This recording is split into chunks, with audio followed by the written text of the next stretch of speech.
आज हम लोग चैप्टर पढ़ रहे थे भिन्न। भिन्न में आज हमें कुछ बेसिक नियम पढ़ने हैं ना, जिससे हम छोटी बड़ी भिन्न को पहचान पाए, है ना। तो उनके कुछ नियम हमें पढ़ने हैं बेसिक। आओ देखो समझते हैं। तो इसके 2-3 नियम हैं। सबसे पहला नियम देखते हैं ये कि जैसे मान लीजिए कुछ भिन्न इस प्रकार से दी गई हो जिनके हर समान हो ना। जैसे देखो 1/3 ना, एक कोई बड़ी संख्या ले लेते हैं, 1/7, 2/7, 3/7 ना, 4/7, 5/7। इस प्रकार से बहुत सारी भिन्न दी हुई है ना। हमें बताना है कि इनमें कौन सी भिन्न ऐसी है जो बड़ी है और कौन सी ऐसी है जो सबसे छोटी है। बात समझ पाए। तो ये पहले टाइप का प्रश्न बनता है। ये कभी भी आएगा नहीं एग्जाम में। ये एक तरीका है, मतलब एक रूल है, बेसिक रूल जो हमें समझना चाहिए शुरुआती, इसीलिए हमने इसको बता दिया। एग्जाम में कभी नहीं आता। तो बताना इसमें कौन सी सबसे छोटी भिन्न है। सबसे छोटी 5/7 और सबसे बड़ी 1/7 नहीं, सबसे छोटी ये है और सबसे बड़ी ये है।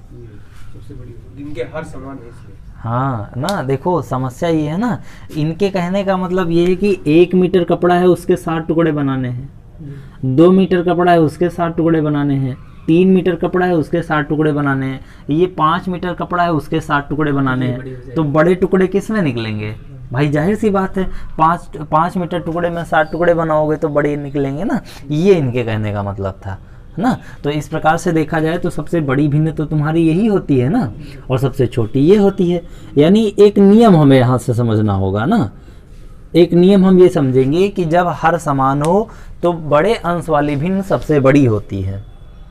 समझ पाए कि नहीं। जब हर समान हो तो बड़े अंश वाली भिन्न सबसे बड़ी होती है ना, और सबसे छोटे अंश वाली भिन्न सबसे छोटी होगी ना। ये इसलिए बताया ना कि अच्छा, ये जरूरी नहीं कि आपके एग्जाम में ये समान हर मिले, लेकिन जो प्रश्न दिया हो उसका आप हर बराबर भी तो कर सकते हो। हर बराबर कर लो, फिर देख लो कौन सी भिन्न बड़ी कौन सी छोटी। समझ पाए कि नहीं। इसलिए ये बेसिक नियम पढ़ाए जाते हैं ना।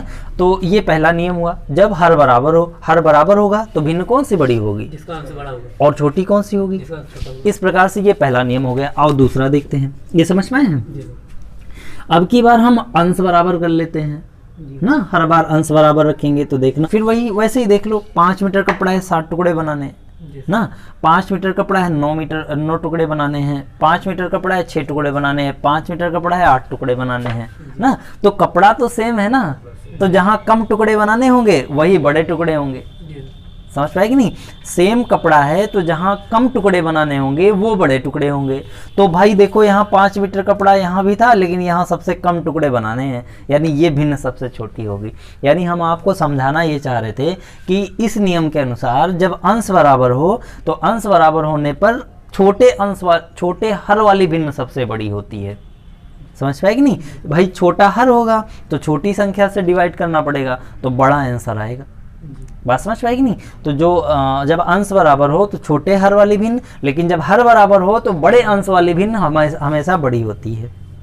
समझ पाए सारी बात। ये 2 नियम थे जो बेसिक नियम थे। अच्छा, इसको कैसे अप्लाई करोगे, ये जरूरी तो है नहीं कि आपके प्रश्न में हमेशा अंश बराबर ही आए ना। हाँ, तो पहले आप गुणा भाग करके बराबर कर लीजिए, फिर आप देख लीजिए आपकी भिन्न कौन सी बड़ी कौन सी छोटी।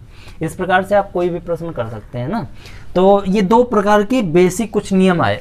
अब हो सकता है कि आपके एग्जाम में ऐसा कोई प्रश्न है जिसमें ना तो अंश बराबर हो, ना ही अंश बराबर हो, ना ही हर बराबर हो ना। तो हो सकता है एक और कंडीशन लग रही हो। आओ जरा देखते हैं, इसको हटा दे, ध्यान देते हैं। देखो सुनो ध्यान से ना। अब एक और नियम पढ़ने जा रहे हैं ना। आज तीसरे नियम के बारे में बात करें। तीसरे नियम में जैसे मान लो कि कोई ना हर बराबर हो ना अंश बराबर हो ना, तब फिर कैसे क्या किया जाए। तो जैसे एक हम कोई मतलब डिजिट ले लेते हैं। जैसे मान लीजिए 3/4 दे दिया गया, 4/5 दे दिया गया, 5/6 दे दिया गया, 7/8 दे दिया गया ना। इस प्रकार से कोई भिन्न दे दी गई। अब आपसे पूछा जा रहा है कि हर बराबर के अंश ना। तो देखो इसमें आपसे पूछा जा रहा है कौन सी छोटी भिन्न है और कौन सी बड़ी। तो आप एक बात देख रहे होंगे, ना अंश बराबर है ना हर ना। तो फिर कैसे पहचाना जाए भाई। अंश बराबर होता तो कौन सी भिन्न सबसे बड़ी होती, समान हर बनाना, इसके मतलब जिसका हर छोटा होता। और जब हर बराबर होता तो बड़े अंश वाली भिन्न सबसे बड़ी होती है ना। अब या तो इसके हर बराबर किए जाएं या फिर अंश बराबर किए जाएं।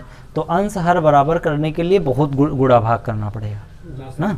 हाँ, उसे से गुणा भाग करना पड़ेगा। कहने का मतलब बहुत बवाल करना पड़ेगा। देखो अगर इसका हर बराबर करना तो 5, 6, 8 से इसको गुणा करना पड़ेगा। इसका हर बराबर करना तो 4, 6, 8 से इसको गुणा करना पड़ेगा। कहने का मतलब बहुत आपको गुणा भाग करना पड़ेगा अगर हर बराबर करना है तो ये नियम फिर कठिन हो जाएगा। ना, हर बराबर करने वाला या अंश बराबर करने वाला। तो एक और नियम लग जाता है। यहाँ पर देखना सारी भिन्न के बीच का डिफरेंस कितना है, ठीक है, सारी भिन्न के बीच में डिफरेंस एक का ही है। देखो 4 से 3 घटा दो 1, 5 से 4 घटा दो 1, 6 से 5 घटा दो 1, 8 है ना, मतलब समझ पा रहे हैं कि 8 से 7 घटा दिए 1, यानी हर भिन्न के बीच का डिफरेंस बराबर है। जब ऐसी भिन्न दी गई हो, उनके बीच का डिफरेंस बराबर हो, तो बड़ी डिजिट वाली भिन्न सबसे बड़ी और छोटी डिजिट वाली भिन्न सबसे छोटी होती है। समझ पाए कि नहीं? ठीक है, तो आप देख कर बता सकते हो। हाँ ठीक है ना। अच्छा, ये कुछ बेसिक नियम है जो आपको समझा रहे हैं, अभी आपको आगे बताएंगे। ये सब करना कुछ नहीं होगा, लेकिन ये बेसिक है इसलिए हमें बताना पड़ता। अभी लास्ट में केवल एक रूल बताएंगे, उसी रूल के आधार पर हम किसी भी प्रकार की भिन्न को सॉल्व कर सकते हैं। दुनिया की कोई भी भिन्न दे दी जाए उसको सॉल्व कर लेंगे, लेकिन उससे पहले सारे नियम एक बार पढ़ लेते हैं ना, क्योंकि बुक में सारे लिखे होंगे। अगर हम वहीं से शुरुआत कर दी लास्ट अपना, तो आप कहोगे ये सर तो हमारी बुक में कुछ लिखा ही नहीं ना, जो लिखा है वो समझ नहीं आता, इसीलिए सारी चर्चा कर दे रहे हैं। हमारी ये बात समझ पाए, ये नहीं लिखा होगा आपकी बुक में, ये हमारा अपना तरीका है कि अगर मान लीजिए इनके बीच का डिफरेंस आप बराबर देखो, तो बड़ी डिजिट वाली भिन्न सबसे बड़ी होगी, छोटी डिजिट वाली भिन्न सबसे छोटी। तो जरा हमें बता दीजिए सबसे बड़ी भिन्न कौन सी होगी ना, ये बड़ी होगी, और सबसे छोटी कौन सी होगी? जल्दी से इसको भी नोट कर लीजिए और फिर हम आगे ले रहा होगा। अच्छा, इसको हटा दें। आओ देखें, अब देखो, अब एक हम अपना नियम आपको समझाते हैं ना, मतलब अब जितने भी क्वेश्चन करेंगे वो थोड़ा एक अलग टाइप के, जैसे देखो एक हम क्वेश्चन ले रहे हैं तब आपको बेहतर तरीके समझाते हैं। जैसे हमें दिया है 1/3 4/7, 1/3 4/7 2/5। जैसे देखो ये प्रश्न आपके बुक का लिखा हुआ है, इस पे ना हमें इसमें बताना है कि इनको आरोही क्रम या और आरोही क्रम में एडजस्ट करना है ना। तो आरोही क्रम या अवरोही क्रम में तो हम तभी किसी भिन्न को लगा पाएंगे ना जब हमें बड़ी और छोटी पता हो। समझ पाएगी नहीं? तो हमें इनमें सबसे पहले सबसे छोटी और बड़ी भिन्न को पता करना पड़ेगा, फिर हम उसके हिसाब से हम आरोही या अवरोही क्रम लगा लेंगे। तो पहले हमें इनमें छोटी संख्या, छोटी भिन्न बता दीजिए कौन सी है? 1/3। और बड़ी कौन सी है? कैसे पहचाने? देखो ना अंश बराबर, ना हर बराबर, ना डिफरेंस बराबर, तीनों नियम नहीं लग रहे। देखो हम आपको एकदम बेस्ट तरीका बताते हैं ना, कोई भी नियम नहीं लगाना। क्रॉस मल्टीप्लाई कर दो, 7 एकम और 3 चौक।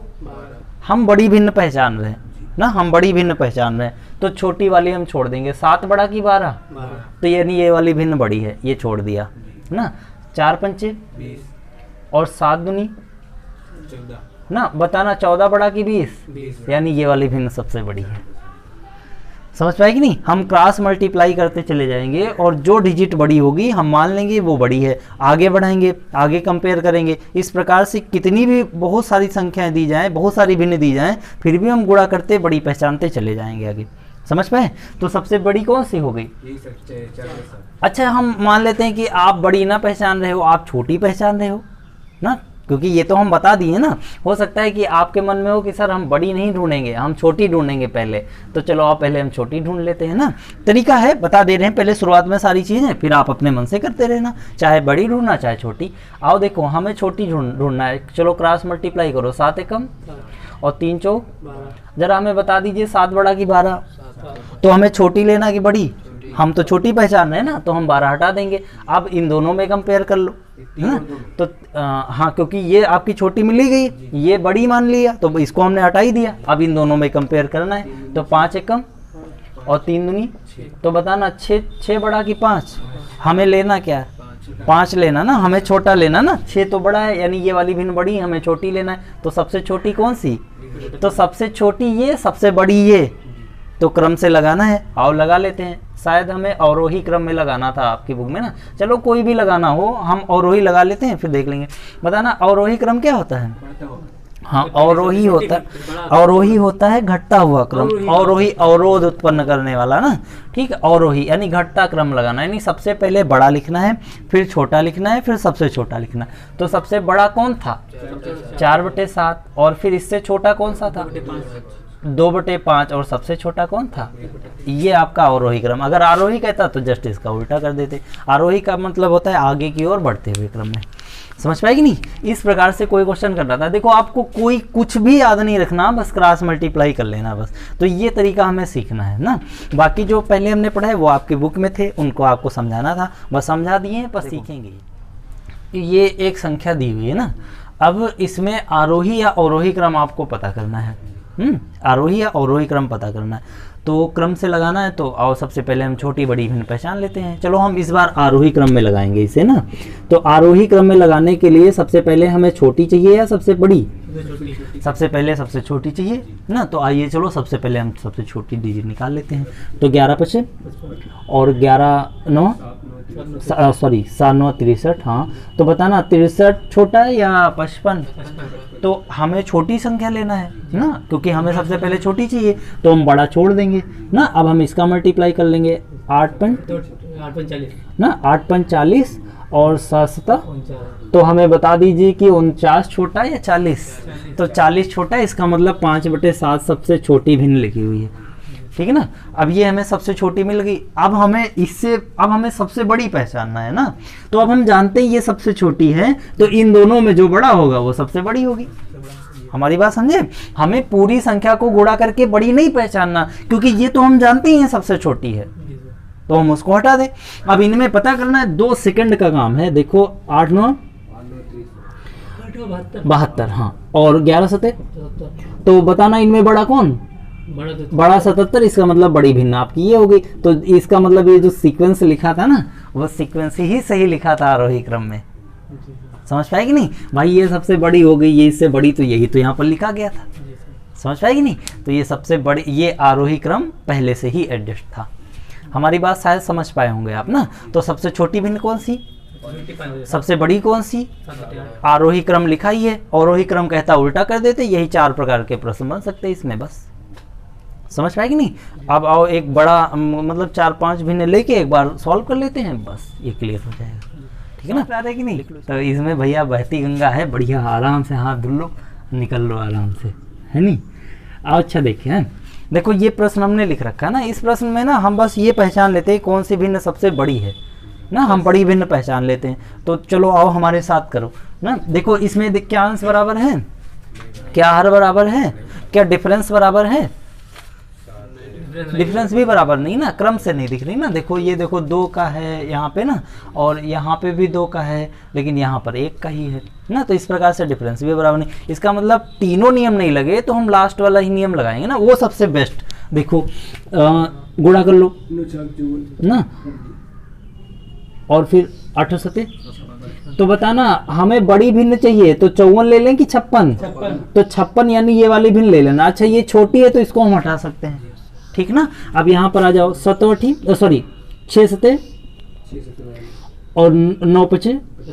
अब बताना हमें तो बड़ी चाहिए, तो हम 42 लेंगे कि 45? हमें बड़ी चाहिए तो हम 45 ले लिए ना। आप 45 और इन दोनों में गुणा कर लीजिए, 13 5 और 11 6। तो बताना 65 बड़ा कि 66? 66 बड़ा, मतलब ये भिन्न सबसे बड़ी है। वास्तव में हमने इसको क्रम में ही लिख रखा था, इसीलिए हमने कहा था आरोही अवरोही क्रम ना निकालो, बड़ी भिन्न पहचानो, ठीक है ना। तो इस प्रकार से आप बड़ी भिन्न पहचान लिए। अच्छा मान लीजिए सेम इसी तरह छोटी भिन्न पहचानना होता, तो हम ना जहाँ पे बड़ी भिन्न लेके गए थे, छोटी भिन्न हटाते चले गए थे। अब हम क्या करेंगे, बड़ी भिन्न हटाते चले जाएंगे, छोटी भिन्न लेते चले जाएंगे ना, बस आराम से सॉल्व हो जाएगा। और एक ये प्रश्न हम छोटी भिन्न की तरह सॉल्व करके दिखा देते हैं, फिर आपकी मर्जी जैसे आप करें क्वेश्चन ना। एक बार इसी को हम समझा देते हैं। चलो छोटी भिन्न सबसे छोटी पहचान लेते हैं, ठीक है। चलो बताओ सबसे छोटी कैसे? 9 छाक और 7 8 56 ना। तो बताना हमें छोटी चाहिए, तो हम 56 को हटा दें, मतलब ये हटा दिए, यानी ये वाली लेके चलना होगा ना। तो 6 छाक 36 और 8 5 तो बताना 40 बड़ा है 36? तो 36 हमको लेना है। हाँ ये बड़ा है तो इसको हम हटा दें, हमें छोटी संख्या लेना है तो हम 36 ले लेंगे। अब हम इसको गुणा कर लेंगे ना,